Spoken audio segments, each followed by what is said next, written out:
have always been in favor of a predictable monetary policy that responds in a systematic way to shifts in economic variables. These are very unusual times in which monetary policy for quite a long time has not even been able to do what a rule like the Taylor rule would have prescribed.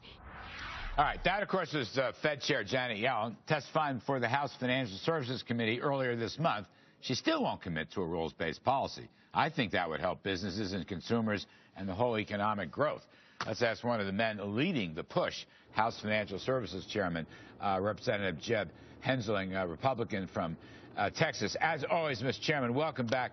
We're a little pressed for time because we had a breaking news story, but I just have two big questions for you. One of them is this rules-based policy.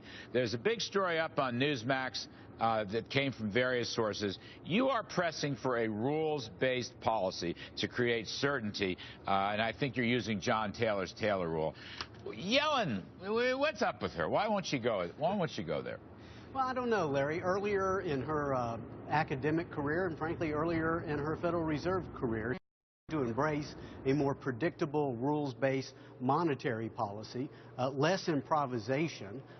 She doesn't seem to embrace it now.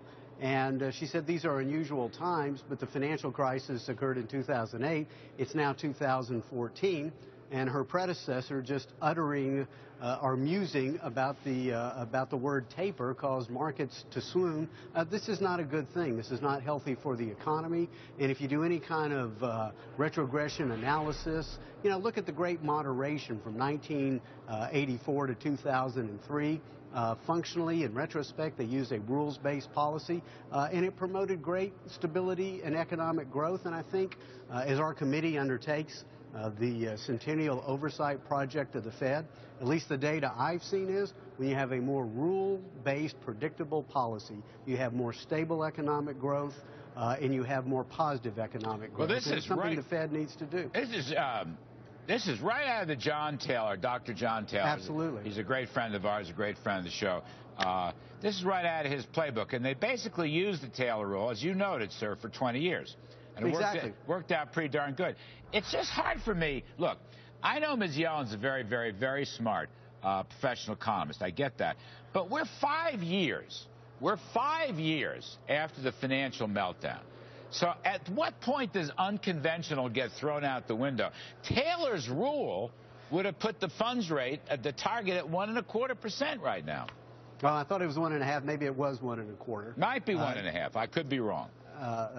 You're right. I don't know. It's disappointing, Larry, because you know, you fear that this unbridled discretionary power among the Federal Reserve, nobody wants to give up that particular power, but ultimately the public deserves, the investing public deserves to know what is the formula, what are the variables, how are the variables weighed, so that they can make decisions. I mean, it just casts so much uncertainty. Right. And we know that this quantitative easing is so artificial.